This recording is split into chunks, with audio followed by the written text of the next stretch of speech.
Whispers from Below, a horror podcast by Justin W. Geis. Scary stories, both real and fake. Hello, listeners. Welcome to Season 4, Episode 7 of Whispers from Below, a podcast by a madman for madmen.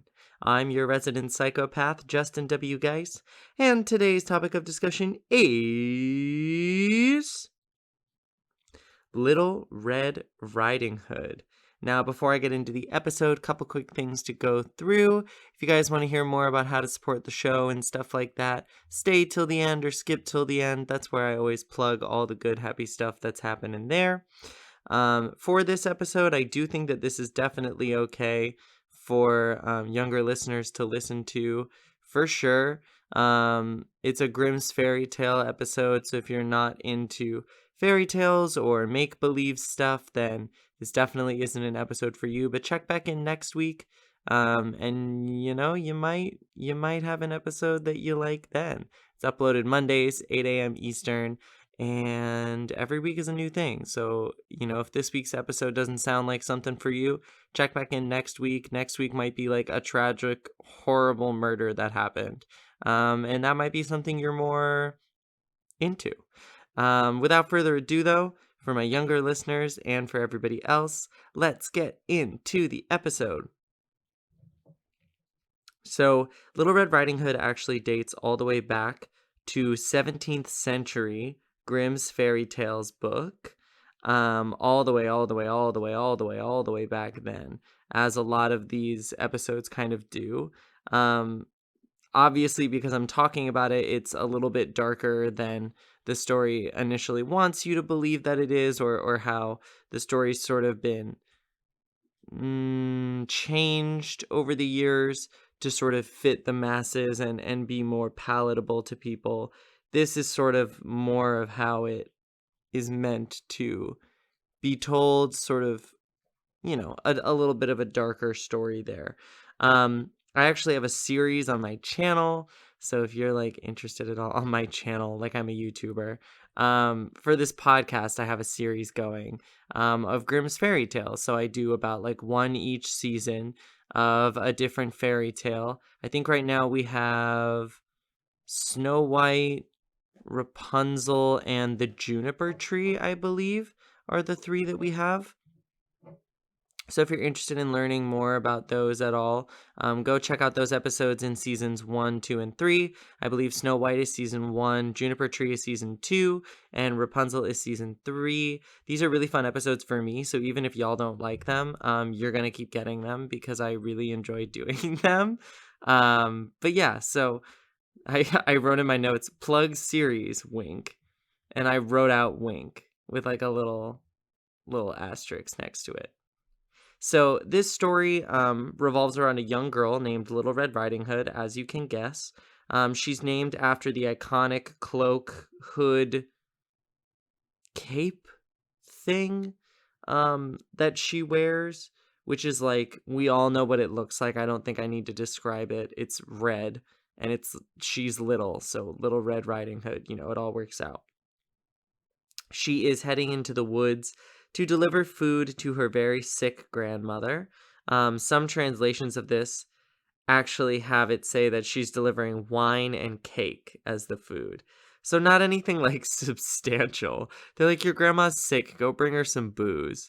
That seems very German, right? Is that offensive to say? I'm not trying to be offensive or problematic. It just seems like a very German thing. They like booze. So it's bring her wine and cake. That seems very fitting. She's ordered by her mother to stay strictly on the path, which, as we all know, she of course does not do. We all know this to be true because we all know the story by now. But she is told, stay on the path, and it leads into, which I'll go into more depth later, but it sort of goes into this play of you always have to listen to your elders and stuff like that. Sort of starts to build that concept more here than it does in other translations, where the mom just says, like, go deliver, the path, versus saying, like, stay on the path, like, don't dwell or go away from it, Um, as she's walking along this path through the woods, a big bad wolf stalks her. He really wants to eat her flesh as well as the food that's in her basket. So he approaches and asks her where she is going. She's not particularly intelligent, and she's a young girl, very naive. So she just like believes that everybody's good in the world. So she lets him know, I'm going here to deliver food to my grandma. She lives at the end of this path. He ends up suggesting to her that she leave the path to pick flowers for her grandmother as like a nice little gift, make a little bouquet, and then go over to the house, because obviously just the wine and the cake is not enough. You also need to bring her a gift, and that might lift her spirits. So the little girl, as you can guess, delves off the path, and decides to get flowers for her grandma and tries to make a little bouquet. While this is happening, the wolf enters the home, pretending to be the little girl, and then swallows the grandmother whole. Now, this is important. He swallows everybody whole. He doesn't chew. He doesn't actually eat them. He swallows them whole. This is very important because it comes back later in the plot. So keep that in mind, folks.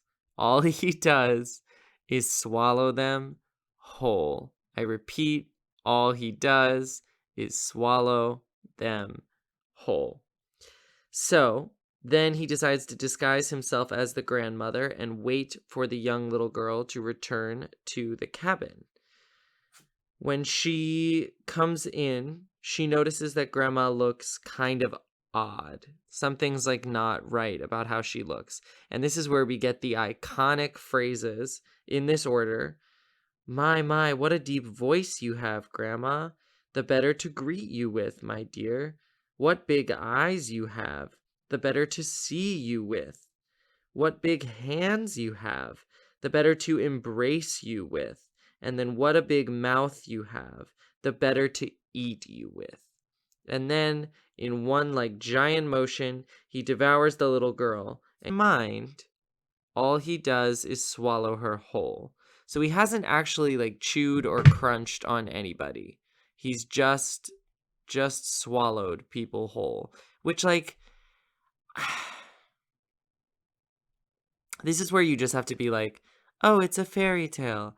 But like there's no way he could swallow an entire little girl.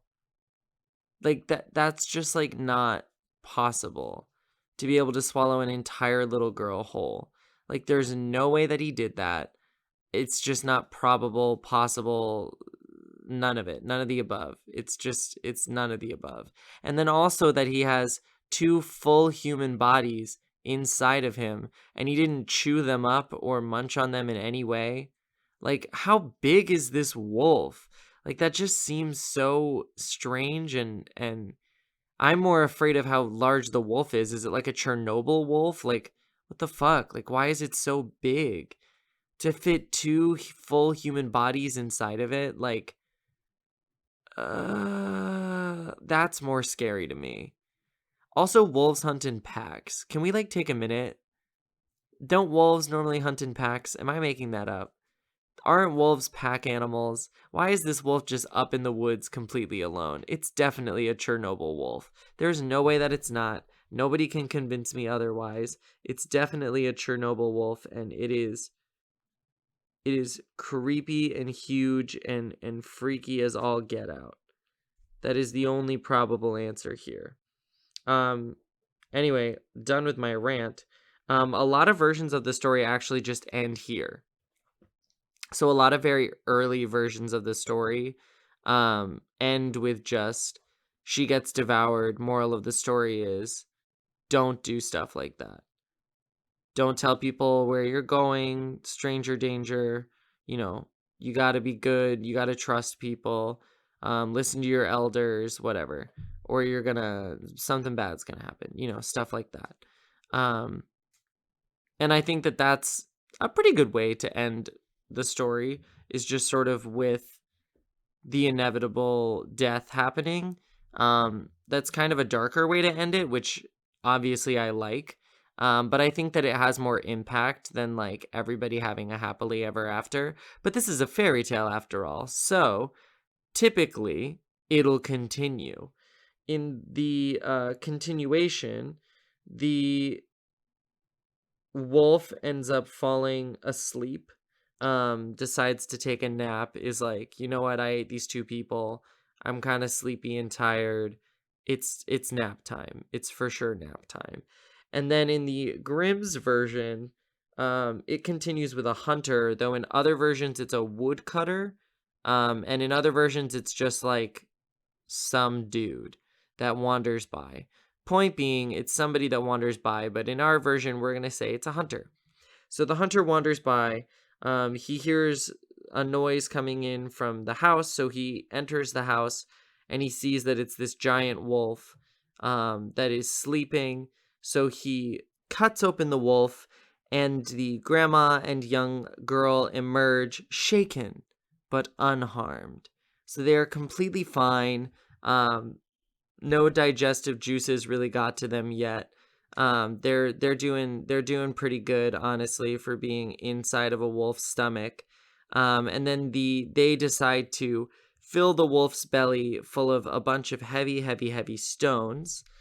And when the wolf tries to run away, he ends up collapsing and he dies. The rocks inside of him kill him.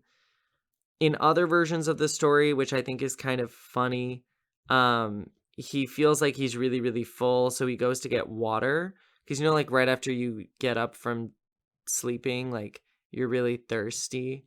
So he decides that he needs to get water from a well, and he ends up falling into the well because of the stones in his stomach, and he ends up drowning inside of the well, which I just think is another funny way of sort of killing off the wolf.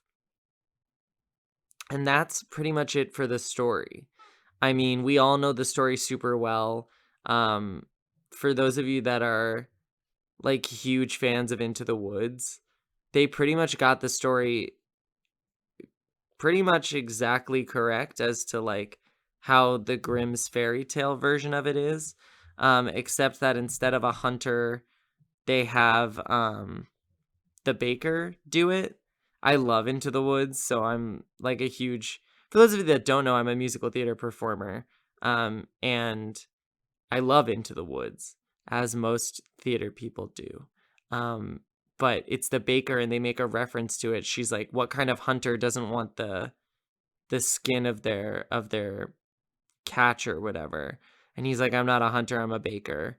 But they make like a little cheeky reference to like, oh, it was supposed to be a hunter because this is like Grimm's fairy tale version of the story, which I think is kind of a cute homage, a nice little like head nod to that sort of, you know, inspiration, to the inspiration for the whole thing. I think it's kind of nice. But as we all know, this has so many pop culture references. There are movies, TV shows, obviously musicals, video games, books, music, all sorts of things that just, I mean, it's overwhelming to look at all the different references to Little Red Riding Hood that exist in the world. It is extremely overwhelming because there is so very many different references all over the place for it. It's fascinating to see how our culture has sort of developed it into something. Oh my gosh, like, do you remember that movie? I'm asking like I'm in the room with literally anybody. I'm sitting in my apartment completely alone at like 1 a.m. Was it Hoodwinked? It was like the grandma case, and they were like, what had happened to the grandma? And everybody told their sides of the story, but it was like a Little Red Riding Hood thing. I think it was Hoodwinked, and I think there was a second one. Those movies, man, wow. Like, that is just such a testament to like the staying power that this story has. But I think that what's sort of important about it is that it's a very good and very easy to understand allegory, or like allegorical like plot. I don't know if that's like the right way to say it, but it it is a plot that I think sort of is very easy to digest and very easy to understand when you're a kid, of like, okay, so like, don't disobey your parents because it could lead to something bad. Stranger danger, pedophiles, things like that. And honestly, like the woods themselves, which way back when was kind of important to teach that like the woods can be dangerous. The woods themselves are dangerous and civilization is safer.